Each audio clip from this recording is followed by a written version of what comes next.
All right, I've got 6 o'clock. Let's call this meeting to order. Roxanne, if you would take call, please, or roll call. And if everyone would stand for the Pledge of Allegiance and the invocation.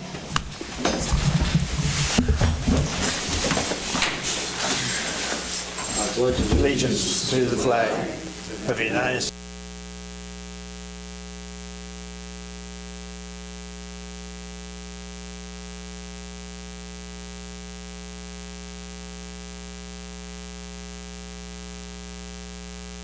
Invite you to be thoughtfully prayerful. Gracious Creator God, we give you thanks for this day and for all that's been a part of it. We're grateful for the minutes and the hours and the moments that we can be a part of your earth and your world. And we ask that you enable us, help us to be good stewards of all that you have given to us. We're grateful for this group of folks who work together to do things for our area, for our city, for our town, for the people here. We ask your wisdom and guidance. We ask your presence with them as they work through their agenda tonight and in all the nights that they meet. Give us all a sense of corporate belonging, that we might work with each other in a good and prosperous way. Remind us that we are only as strong as our ability to work with and to care for each other. Bless us tonight, O God, in all that we do and say, and in all ways we will give you praise and thanksgiving. In Christ's name, amen. Amen. Thank you, Pastor.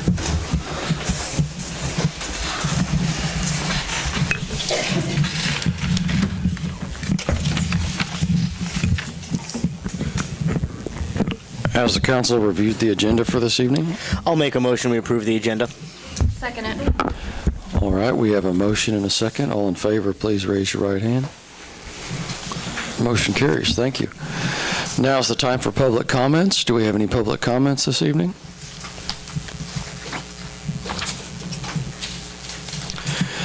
Nothing heard. We'll move on. Has the council reviewed the consent agenda for this evening? Yes, I have. I'll make a motion we approve the consent agenda. I'd second that. We have a motion and a second. All in favor, please raise your right hand. Motion carries. Thank you.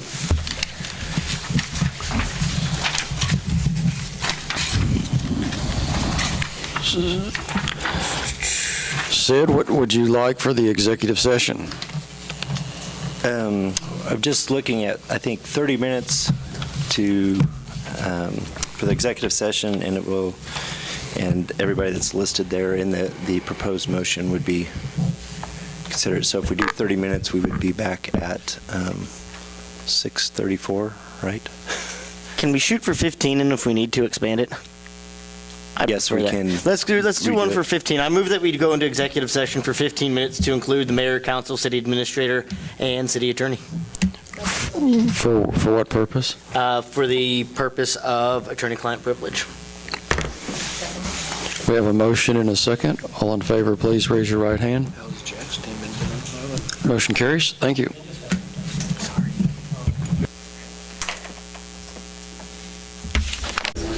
Well, I know I'm not. Somebody said, are you even there? I'm like, I'm there. All right, we're back out here. He sits up. We'll call this meeting back to order. Blocks, and that's just so fine with me.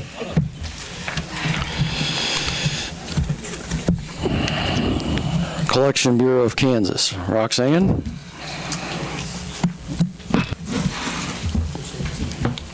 We met with Chad, and we asked him to come tonight to address any questions and give you a little brief overview of his company.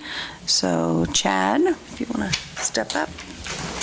How's everybody doing? Fantastic. First, I want to thank all of you council members for everything that you did. Okay. Sorry. That way you're on record. Okay. And that anything better? you say will be used against you. Okay. Is that good enough? Yeah. Are we cool? Okay, perfect. Well, I wanted to thank the council for everything they do. And so I think a lot of times people don't give the gratitude and back to the council as far as I go and visit quite a few different councils throughout the state. And so thank you guys for everything that you do as far as the service that you provide to your community. So That being said, I am a resident of the state of Kansas myself, and I'm with the Collection Bureau of Kansas. It was founded about 13 years ago or so by a collection attorney who's been practicing nothing but collection law for the last 35 years. So that being said, he's pretty well versed with it in general. Have you all had an opportunity to look over any of the information? Has any of it been forwarded to you prior to me coming today? Okay. So just going through it there a little bit. If you open up that packet, on the right-hand side is a list of our current clients. One of those, as far as government clients, we do have a diversified portfolio, though, so we do represent a number of other entities that aren't just government clients. We also represent medical ones, too, as well. Retail businesses, such as grocery stores, Hen House, Price Chopper. Those are some of our clients up there in the Kansas City areas for grocery stores. Schnucks in the St. Louis area. Sister Charities, we did collections for them for a number of years in the medical world too as well. Still are collecting on them.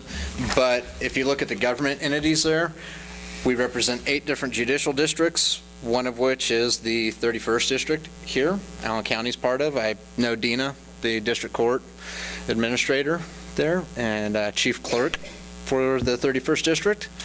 We're actually up to 55 cities now, so I know that says 54 if you pull the sheet up and look at the list of cities down there at the bottom. Because Wellington, Kansas just came on and teamed up with us as well. One of the big things that we focused on really is trying to help with the efficiency and making it a true partnership with the clients that we team up with, especially on the government side. So one of the things that we do is submitting to the Kansas Set-Off program. No other collection agency that I am aware of utilizes or does that type of feature.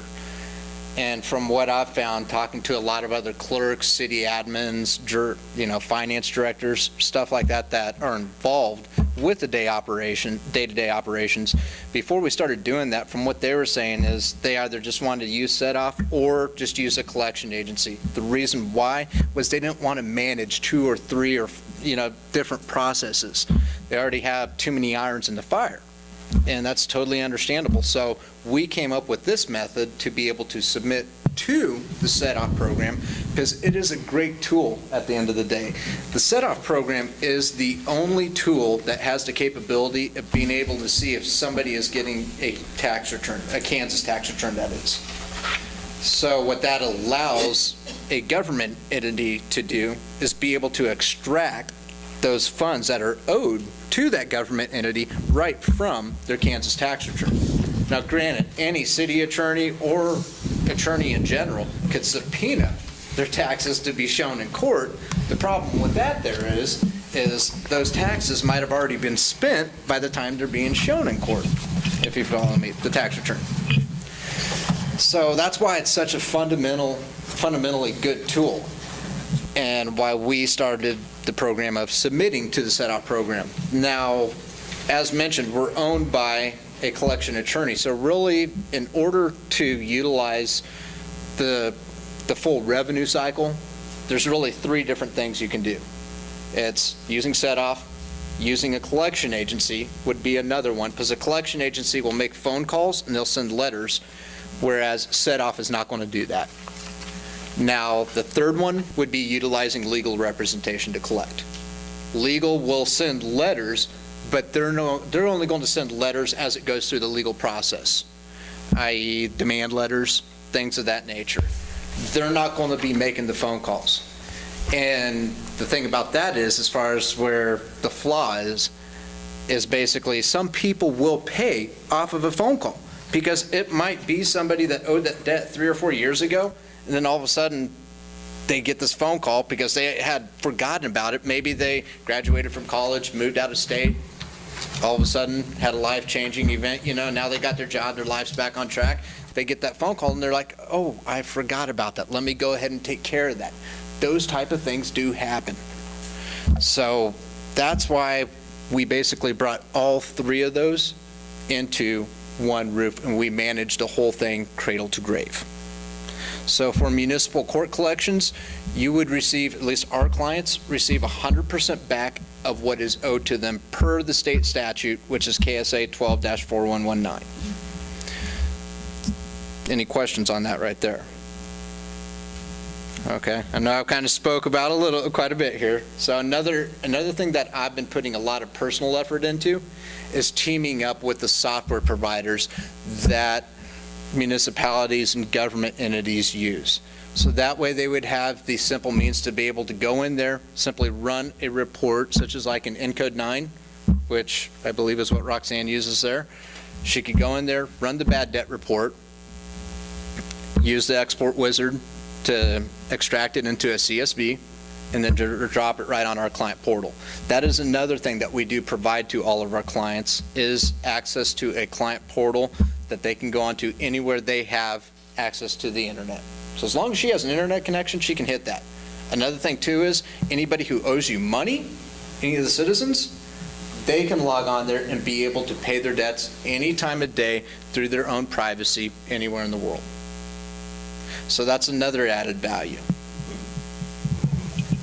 So any questions on that there?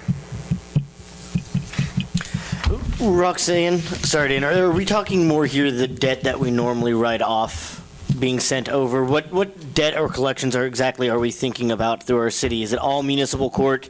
Is it just the debt that we generally tend to write off at the end of the Well, we cycle? definitely want municipal court. The judge is really pushing for that, because we do use the set-off program, but we're third in line or fourth in line a lot of times and don't get that. And then we're also wanting to possibly do the utility. We do have a lot of bad debt in the backlog that we don't have time to sit and call people and send letters. And that tends to be what we just write off as a loss. Eventually, yeah. And Councilmember Wells, that's a great thing that you brought up there, because for City of Topeka, for example, there, we do all of their stuff that's owed to the city. So whether it's a Parks and Rec debt or a debt owed to the jail even, or municipal court, utility, EMS, any of those type of debt, anything that's owed, we can collect on as long as there's pretty much proof for it. Obviously we can collect on that. Now, as far as statute of limitations, there is no statute of limitations that applies because you're a municipality, so you're exempt of it. Any court costs or filing fees, you're exempt of that as well too. So that's all part of our 30%, which is on the contract that is behind the list of cities there. So if you look at section 2A, that identifies that.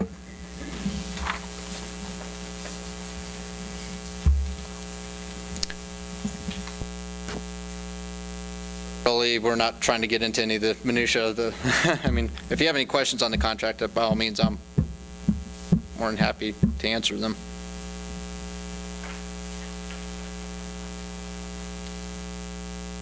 Second page on it, though, 2A lists out on the first page how much our percentage rate is. The second page that I really want to point out to is on section 6, it identifies that it is a 24-month term.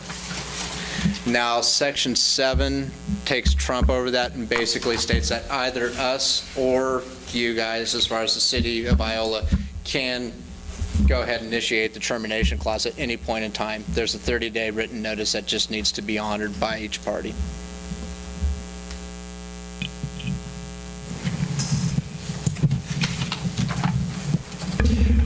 Basically, we're kind of looking at this is a tool that we can maybe utilize to help reduce that bad debt that we have on the books.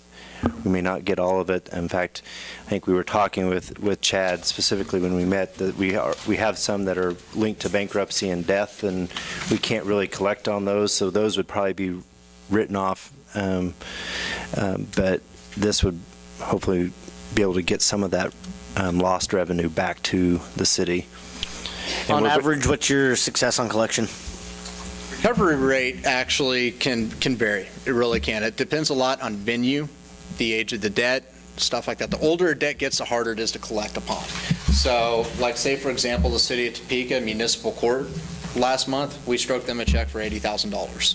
Our recovery rate has been going higher and higher for them. I think we're at around 41% for their municipal court. Now, some other places, like say Junction City, they got a lot more transient people going in and out because of military, or some of the other cities that we represent that have, colleges and stuff, college towns, people going in and out there too, obviously can take the recovery rate down. Like I tell most other cities when they're first teaming up with us, if you count on a recovery rate around 20% or 25% as a rule of thumb, that's kind of a good one. You're probably going to see higher as long as we're utilizing legal too. Now, if you're saying, hey, we don't want you to proceed with legal, we just want you to do only agency collections and make phone calls, eventually those people talk to each other and they hop on the internet and stuff like that, and they see something out there or they hear a radio ad where it says, all you got to do is tell that collection agency that, hey, we don't want any more phone calls, no more letters, because if we do break that and we send a letter or make a phone call after somebody's told us not to on the agency side, yes, that person's entitled to up to a $1,000 reward per occurrence. And that's how they phrase those commercials. So they're actually rewarding people for not paying their bills, which is kind of crazy, but it's true.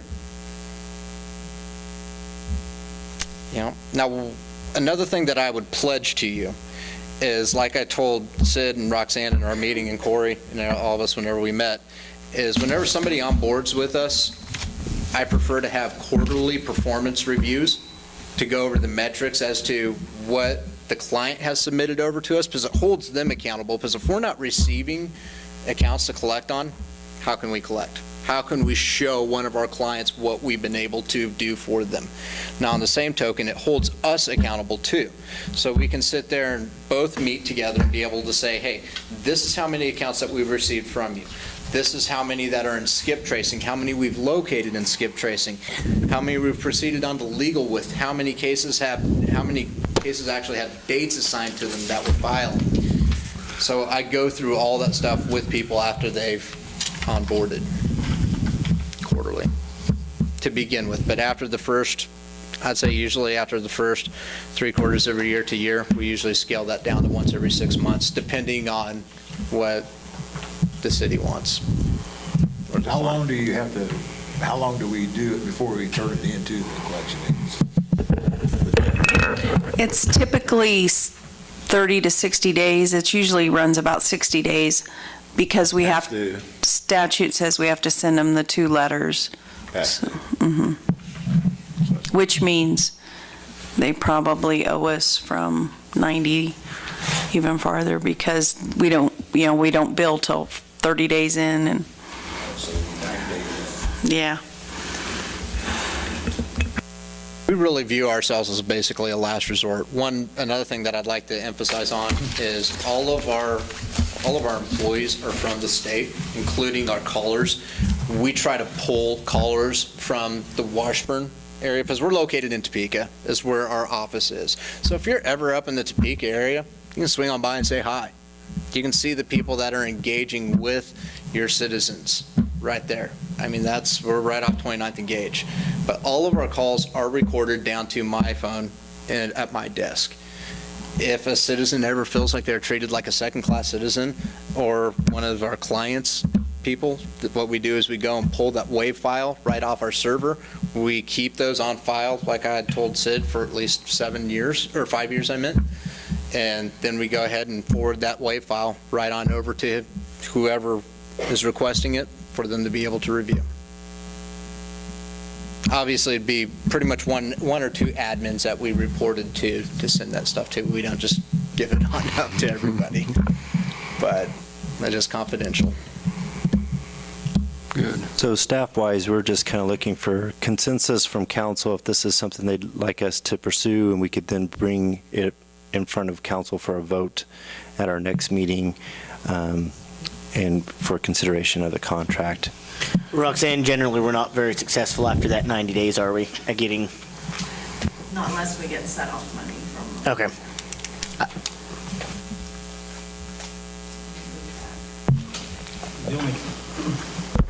I just glanced through this. The only cost to us would be if you collect, there's the 30% fee. That's which you'd receive 100% back for, that gets passed on to the citizen for municipal court.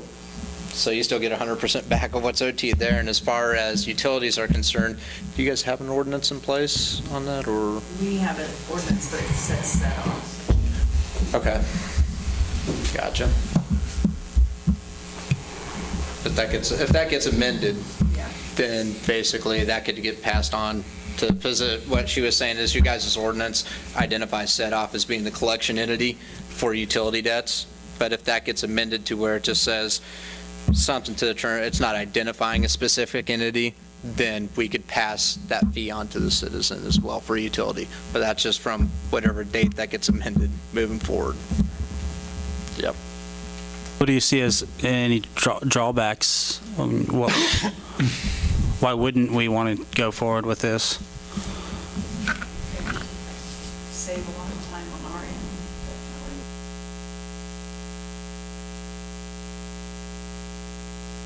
I think we, during our meeting, Roxanne was there, Charlotte, the assistant city clerk, and was there, Patty, the judge, was there, Corey. I think we all walked out of there thinking this would be, I don't know that any of us walked out with concerns of that this wouldn't be a good thing to maybe pursue. So I would say go ahead and pursue it from my side, and then bring us back something. I agree.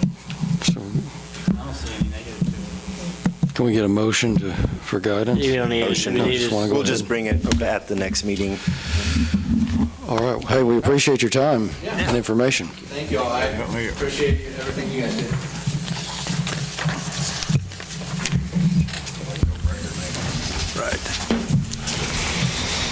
All right, Sid, what have you got for us on the levee trail project?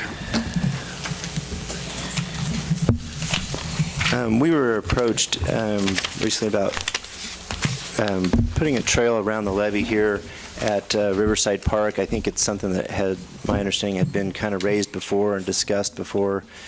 Kind of looked at that and felt like that would probably be a good project that would enhance our trail system here in town.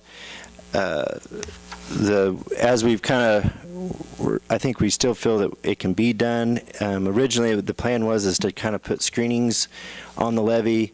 As we've looked at the top of the levee, it's not as wide as we thought it was, and to actually get our equipment up there might be, could be concerning. So we're kind of looking at potentially an option of maybe doing more of a kind of a mowed down trail and then using kind of the entry points off of the Southwind Trail, making sure that we kind of, I guess, dress those up, maybe put screenings at the entry points to designate it as a formal trail, but the actual trail on top may not have the screenings unless we can kind of figure out a safe way to do that. So we're kind of just looking for general consensus from council to go ahead and further develop this, and if the time resources or the development plans stall, if those get too big or something, we would maybe bring it back to council and say, okay, well, we thought we could get this done in this manner, but now we've hit another hurdle. So I think you kind of hit on some points that I was concerned with, especially with the width. I do go around that dike quite a bit. We walked that, and it's not very wide at all, especially on the north side here. It'd be really tough to maintain, and that's some of the concerns that I would have too with getting some heavy equipment up there. And then the time of the year, if you're just going to mow it, I mean, guys are out there mowing anyway, so if you're just going to maybe mow it shorter on that top, I think that's probably a good plan. But my concern is throwing a big project at the cruise, just kind of suddenly, and especially this time of the year. The springtime and the summertime is really busy. well, and with the original thought of doing the screenings, the timing wasn't going to work anyway because we've had so much rain and it's not really good to be up there when it's been wet. So it would have been delayed anyway. But I think my thought is if we can maybe encourage it to be a trail by mowing it down short, dressing up the entry points, doing some signage, that then it gets designated as a trail, and then people start using it, and they kind of wear their own path, and it's more of a kind of a trail, not necessarily through the woods, but along the levee, near the trees, near the river. So we really aren't adding anything to it except for shorter deck height when we mow it. Right. I think Maybe fill. Other than the I haven't been on there, but generally it's a fairly flat, no hole. well, there's You a gotta- few spots that we might need to add a little bit. I think is that For the most part, it's Corey, we looked at it today. inspected every year. Right. But it does have some swags in it, but not bad. But again, this would then kind of be like people understand that may be a little rougher of a trail than the Mopac or. Right. It's not going to be as well Southwind. groomed as Okay, as that. That's fine. Just because we've looked at, we thought we could easily get the screenings and do that. I'm not just looking at it even closer today. We're just not sure, especially on this north side. It's concerning safety-wise. So Just put a sign up that says hardcore walkers. Are we going to add any signage about mileage on there? I think if we were going to do signs, we'd designate it and say one full loop around. I think we thought it was about right at a mile. That's what I was wondering. Just if we kind of put it all on one sign, really tiny print. I mean, That's fine. That's fine. Do we know if mowing it grass shorter is going to damage the grass or not? Because various grasses, you're supposed to mow at this height or this height, depending on what the grass is. well, I think eventually hopefully that trail gets used enough that it's like the old wagon wheel ruts going through a field, that you have that on that top there, that you have a place that people can walk and ride their bikes along that path. It just won't be as groomed with screenings. I think the idea behind it is that you do run the grass. Right. Affects the levee. Yeah, we have to have it inspected every year. Yes, we've had conversations For what with the reason? Corps up to this point, and we'll continue that conversation and make sure that would be fine. But they were fine with us getting on top of there and putting a base layer down and putting screenings on it. I think if we just alternately mow it, I think we'd probably be all right if we have kind of a natural path there. But that will be something we will verify with them. And I guess if they say that this isn't working, we can just stop the path after a year. Well, Whenever they that would be, inspect at that point, we would come back to council and say, okay, that idea isn't, we've kind of hit a roadblock there. Otherwise, we just kind of staff discretion, try to get it done. If we, like I said, if the resource commitment gets too large or some development stalls, then we would come back to council. We don't have any cost in this other than, Right now, no. The idea, I think, behind that is we just mow it. And we would probably want to purchase the signs, to put the signs up. But we may be able to get some help with that, depending on. Yeah. I didn't hear what he said. I will make a We motion. might have a little bit of expense tying the ends in, and dressing up the kind of the entry points. And if we can just get consensus from council, then we'll move forward with it if there's concerns, and we can bring it back to council next week if we need, or 2 weeks from now if we need to. I would say move forward, and then if you have, using your best discretion on how much time cost this is going to take, and move forward. Are there any other concerns from this end of the table? Discussion, thoughts? All right, Sid, Thank you. please go ahead with your project. Moving on to the unfinished business, item A, the Pool Pass Reward Program.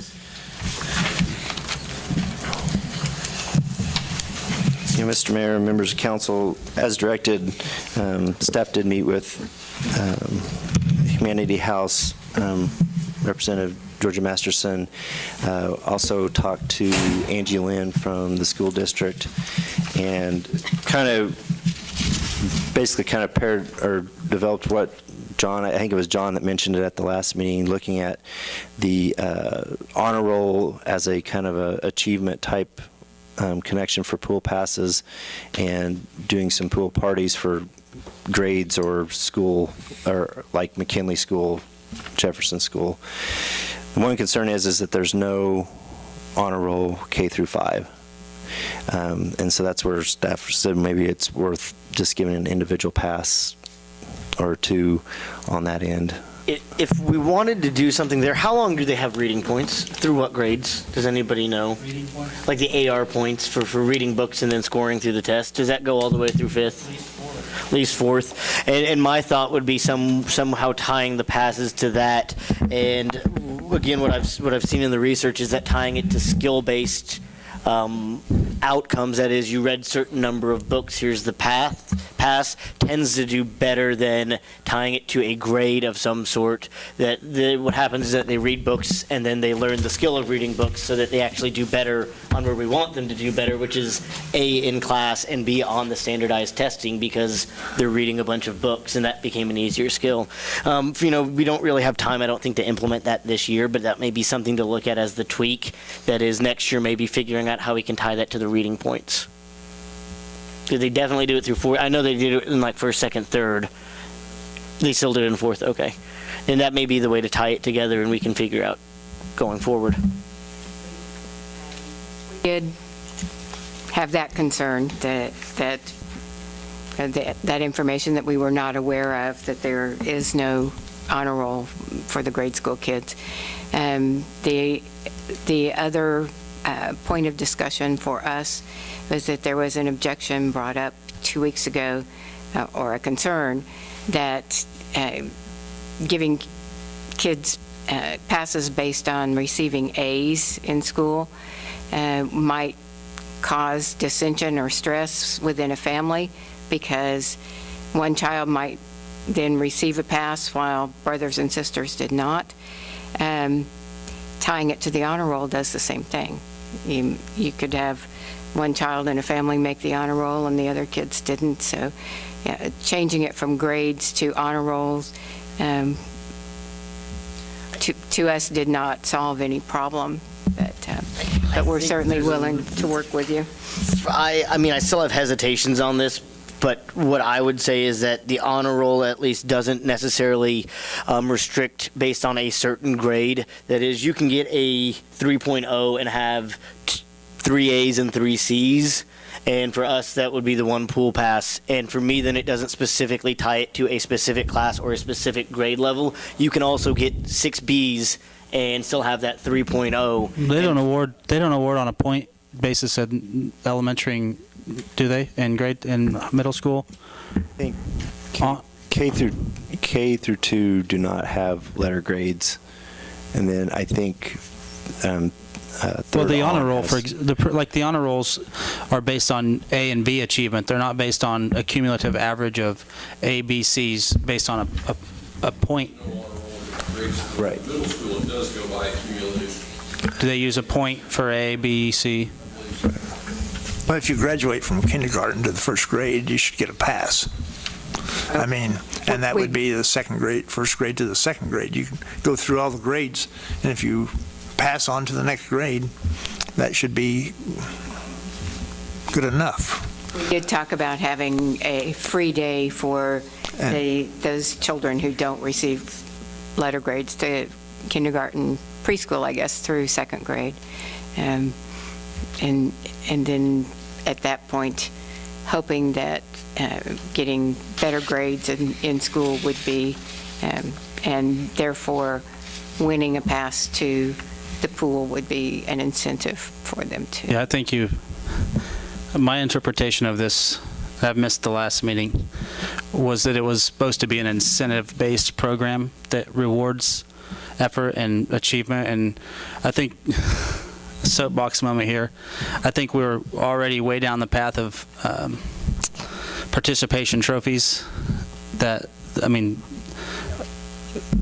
don't think that's a good thing for society anyway, but I don't want to shut this thing down because of that situation. And if this is the compromise that we make, I'm for it. But we should reward achievement and excellence and not worry about so much about those who don't quite make it, because you should set the bar high. I mean, that's what you should do. I mean, most people who raise children who do excel understand that. If they set a bar for their kids, they usually reach it, so. I think that you have a point there, but I would say like literally the research from basically all of the stuff coming out since the 70s or 80s, and I don't teach education classes, but I've had to go through a bunch, and The research does tie, there's a correlation between achievement and but incentives socioeconomic don't, status, but incentives don't actually increase achievement.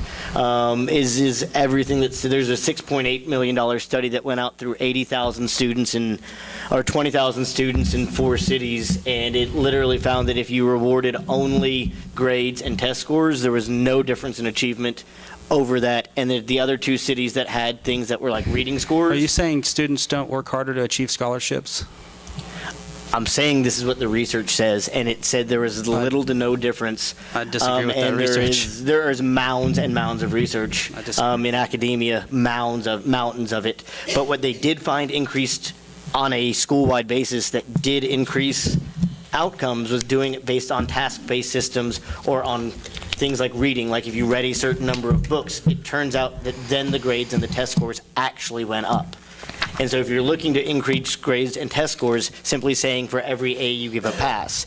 That's why I was more okay with this honor roll system than the simple grade system, because you might actually see some results. I don't think you'll see much results in that, which is why, again, I would say we're fine this first year with the K through 5, but next year really look into tying those into the reading scores where it actually does the most difference. That is, if you read 25 points worth, you get 1 pass. If you read 50 points, you get 2 passes. Read 75 points, you get 3 passes. And in that system, you might actually have measurable outcomes that change on their grades.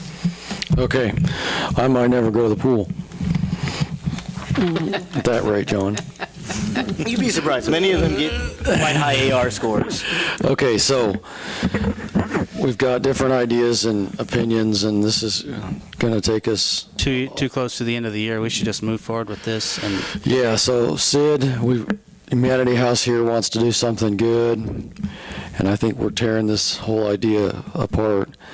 What can we do here to facilitate this? Do we have any idea what it would cost? Do we have any idea, what do you want to do? I mean, what can we do with this idea to make something happen?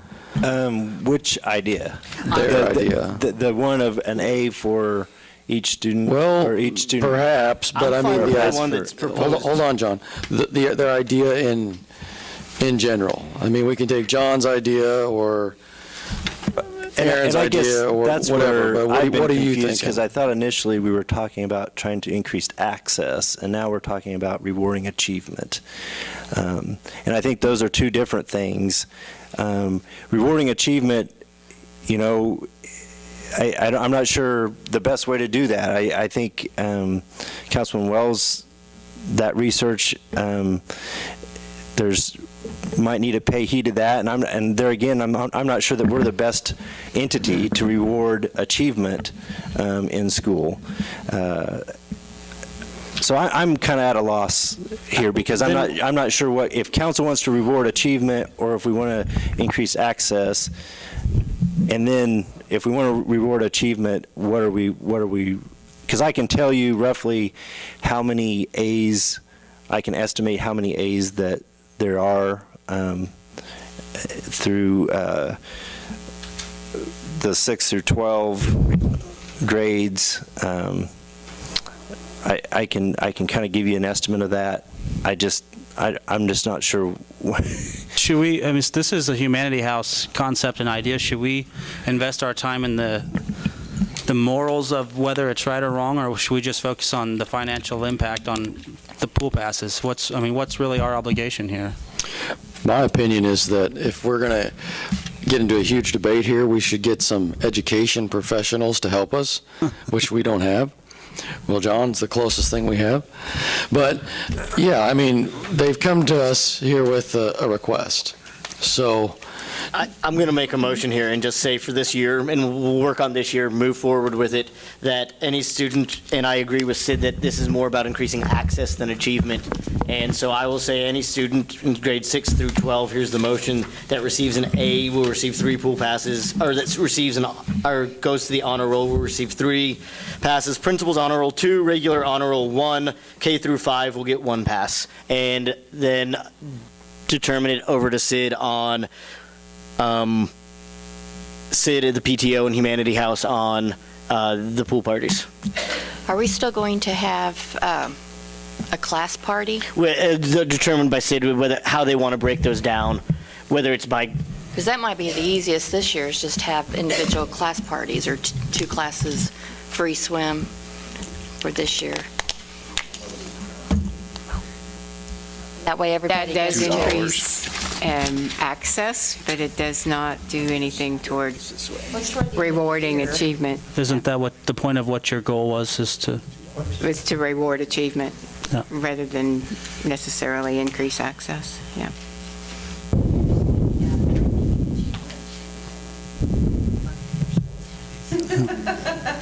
Exactly. That's a very mute true. point So, here, but if correct. they get free class swim, then that's something they can work for next year because they enjoyed, not that they're paying for it, but, you know, there are some that don't ever get to go one way or the other, and this would give them incentive free passes next year for good grades, or however we're going to do this. But this year, just have the free.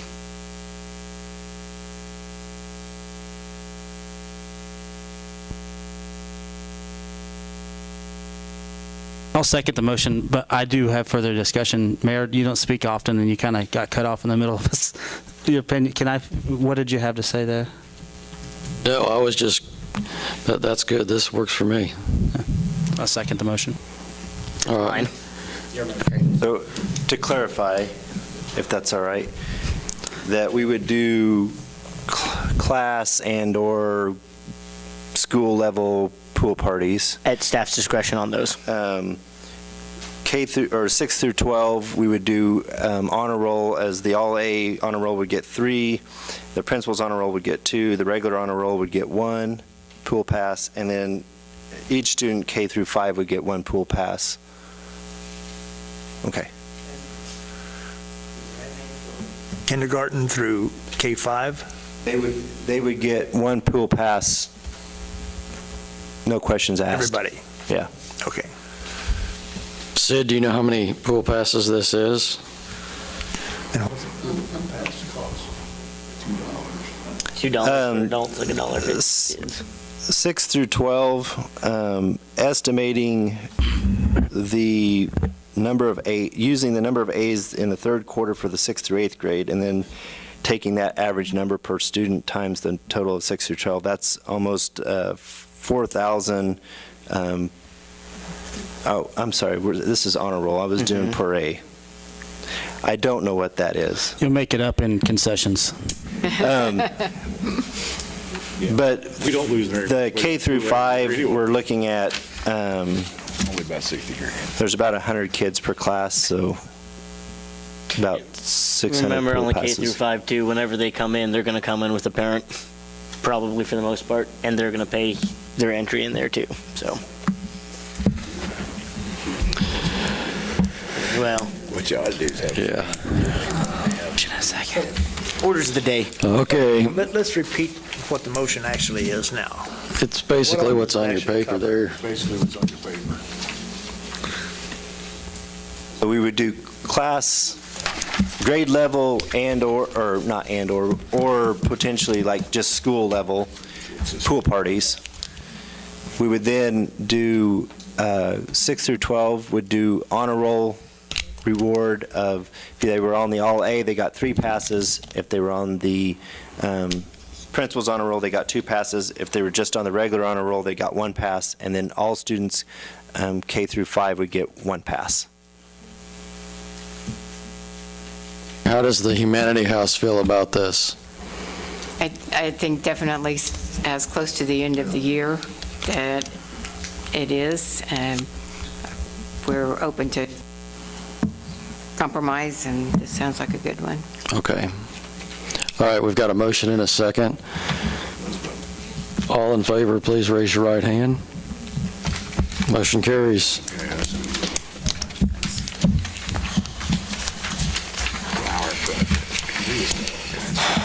Okay, Sid, what have you got for downtown improvements involving flowers?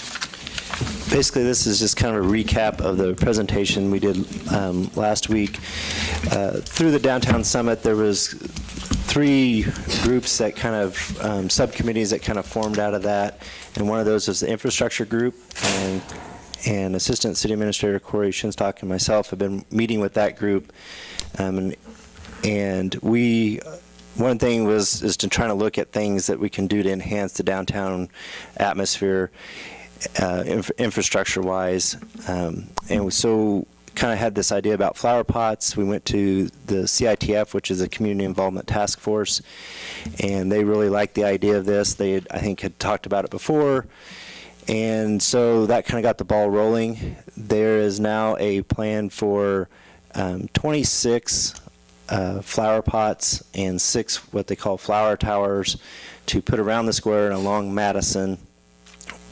And CITF is putting $5,000 towards it. They've got some funds from Kiwanis. The police department's calendar fund donated some money, and there's at least one other entity. Allen County has put money towards this. Rotary has put money towards this. What I'm looking for is kind of the general approval for us to place these, for CITF to put these flower pots along our right-of-way. As per the county's request, they wanted to make sure that we contacted the property owners, which we can do, to let them know that this project is going on in our right-of-way. We would dedicate the time to water these. They are, the pots are self-watering. They claim 2 to 3 weeks between needing to be watered. We would probably try to target 1 week to go and kind of fill up the reservoir, and I've visited with park staff, and we feel like that's manageable. If it was something where it was 2 to 3 times a day, we wouldn't be here asking for this, but we feel like with a once-a-week watering, we can help facilitate that work on our end. So it's basically just kind of making sure that we can, CITF can put these in our right-of-way, and then we water them, and they would maintain the flowers.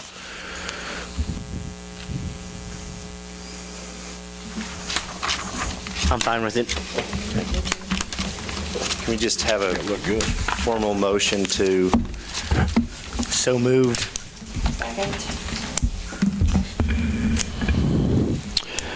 We have a motion and a second for Sid to move forward. All in favor, please raise your right hand. Motion carries.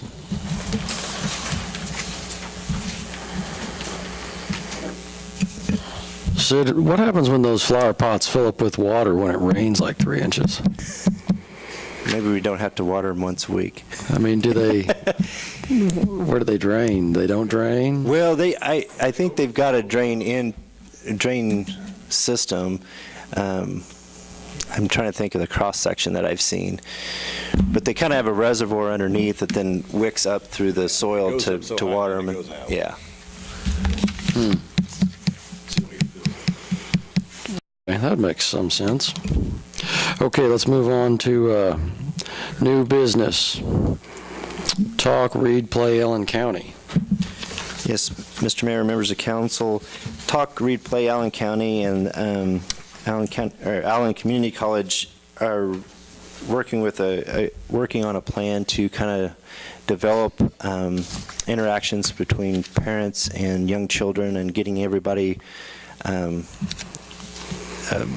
playing together, I think, is part of the main thing. But Elizabeth Tolan is here. She can kind of talk to the particulars of it. Basically, they're requesting to put some activity places along the Mopac and the Prairie Spirit Trail, and then down at South Elm Creek Park. Good evening. This is actually a collaborative project. That college is just one of the 7 partners, which is on the list in your packet. I also have with me Sophie Alexander with the CHC, so Community Health Center of South. psychologist with Birth 3 Special Education Services with Greenbush that serves our county. And so these agencies all serve young people and their families in the county. We know as a county that our children, especially 0 to 3, are very underserved. We have only about 3% of our children being served in some capacity, whether it's parents as teachers, whether it's special education, whether it's through different health programs, WIC and whatnot. And we know that there's more that should be receiving support services. And so as a group, we're trying to create an opportunity to organize ourselves and collaborate to provide higher level, higher quality experiences for families. And so part of this is adding things to the trails and to our community spaces. So last week, the county commissioners approved for a checkerboard to be installed in the courthouse lawn. Our county commissioners also bought a set of huge blue blocks to be used throughout the county. These will be housed in huge containers on casters. This was it was a huge financial support of the campaign. All these kinds of activities and experiences are to engage children and their families in high language, high quality problem-solving experiences with each other. We know that children, when they turn 3, have a 30 million word gap. That means that those children coming from higher socioeconomic families, from lower economic families, there is a 30 million gap. But not only is that gap important, but what's more important is that we provide individuals with high quality experiences. And so we are proposing that along the Prairie Spirit and the Mopac trails to enhance these features. So wherever you have park benches, you'll notice in the list of places along the Mopac and the Prairie Spirit, we've chosen some high traffic areas with seats. We want to paint, create more opportunity to pause, to play, to enhance language. We would like to take South Elm Creek Park, which it doesn't need playground equipment, but we can use enhancement of some inexpensive materials, a story walk where you take a book apart, you weatherproof it, you put it out. Pretty inexpensive. We would just like to use some of your space.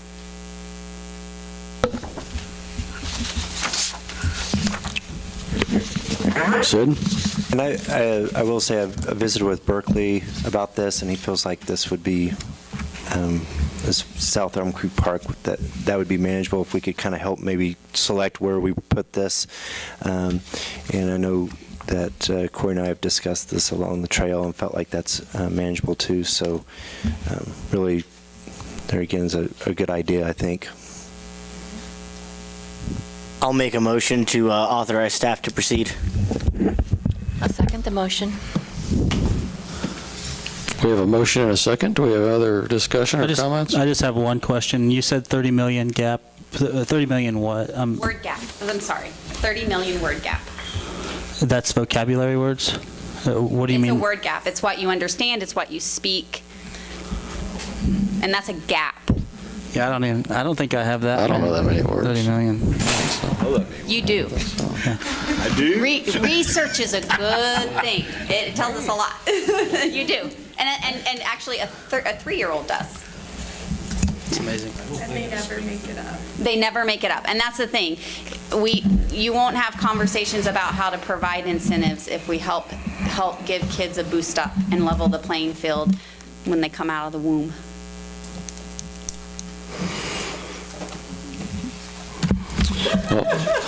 All right. Mary will send you a podcast. Okay, so you get pins that I hope you will wear and I hope you'll display, because the idea is that not only do you do this, we want families to support young children, but we want our communities, and our communities, by creating high quality opportunities and engagement, you are essentially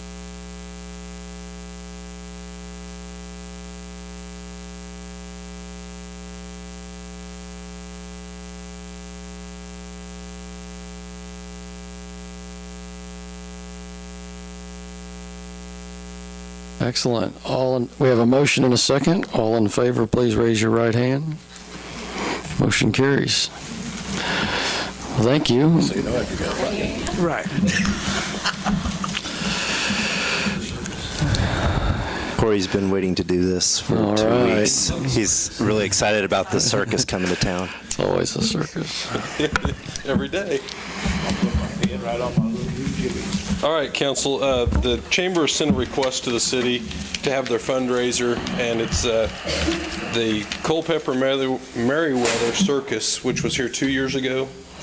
It was located over on what I call the old Thohoff property that is now just adjacent to the soccer fields along the Prairie Spirit Trail. As you may remember, we had some complaints over the animals being loud. I think most of it was stemmed from the Pedal Fest and the music down here at the same time. I don't think we'll have that same issue. It's not at the same time. Get quieter elephants. I don't know. They step awful heavy. In any event, the chamber has asked, it's a fundraising event for them. As far as the staff goes on using the land, there really isn't an issue with that land. They put it back in pretty good shape the last time when they used it, so we don't really have a concern there. I know previous years, I was hoping Carol would be here tonight with the chamber, but in previous 2 years ago, we actually put in a water service by their contract. They have to provide that water and a trash receptacle. I think the city actually provided both those the last time. I don't think they use a lot of water, but we did provide that tap or that connection for them over there. So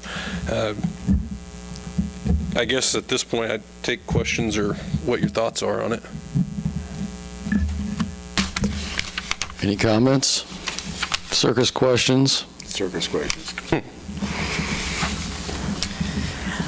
I guess I'll make a motion to approve the Iola Chamber's request. Second the motion. We have a motion and a second. All in favor, please raise your right hand. Motion carries. You got your dream, Corey. I'm going to the circus.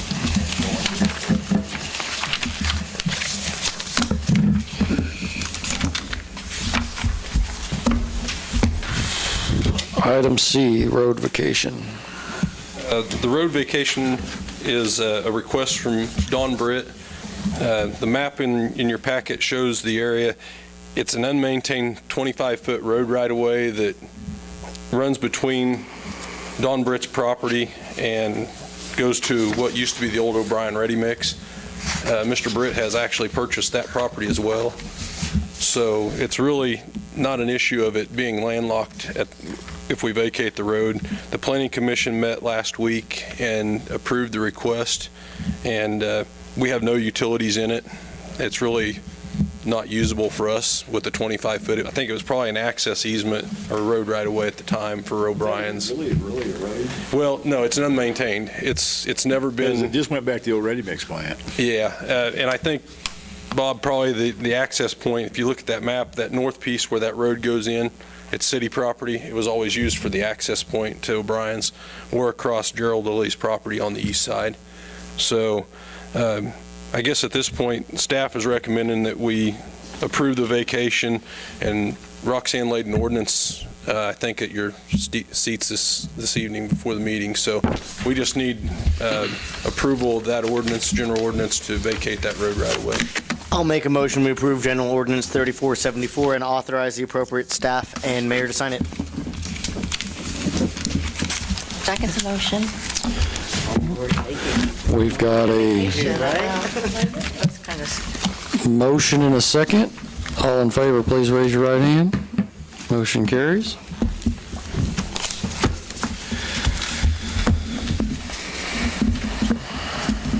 John, you got anything else for us tonight? Nothing. Bob, how about you? Don? Nothing. Sandy? nothing tonight. Aaron? I've just been thinking about this word gap. That's 10 million words a year. 2,284 words an hour every 12, if you have 12-hour days. That's pretty crazy. I don't think I hear that much. That's a lot of TV time. I'm wondering, That means you got too much time on your hands. makes me wonder I might be a below average speaker. I'm wondering if the council would have any appetite for, and I'd like Sid to maybe speak to Jason Bauer, the rec department. I know the rec has a little trouble getting volunteers to coach. Would there be any appetite for potentially allowing coaches who volunteer to maybe have their kids sign up and waive the enrollment fees for soccer or baseball or whatever the activity might be? I think that would be a fair, Oh, you mean to encourage coaching? to encourage the coaches. I think that would be fair. I know the coaches put in hours and hours and hours in there. Snacks, and drinks. and it can be frustrating work because why isn't little Billy, who's 5, the starting pitcher for the Royals yet, goes on the coach for some reason, regardless of it. I would be fine with it. I kind of see what it means financially before, but just if the council's interested. And the coaches often hear the brunt of things being yelled to. So. Well, they have a volunteer shortage. They regularly hear about it. They don't get enough people to volunteer, so that might help. If it could save a family $30 or something. And that's all I have. Thank you. Sid, do you have anything else for us? Yeah, I have, later this week, I will send out a kind of a red line copy of the purchasing policy. We've been kind of going through that, and we've kind of made our way through it. All the department heads have looked at it, let council take a look at that. Realize that one of the things that we really didn't address in there was that local purchase conversation, but I guess from staff's point of view, we'd really encourage council to help firm that up, and so we have a policy that we have clear direction and we can follow that, and it's something that's supported by council. Also, spring cleanup was completed. We had 379 total pickups. We used 384 man hours on that.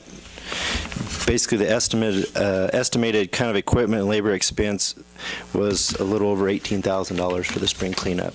But I think there was a total of about 48 loads that we took to the landfill. So just kind of a update on the service that we provide to the community. And then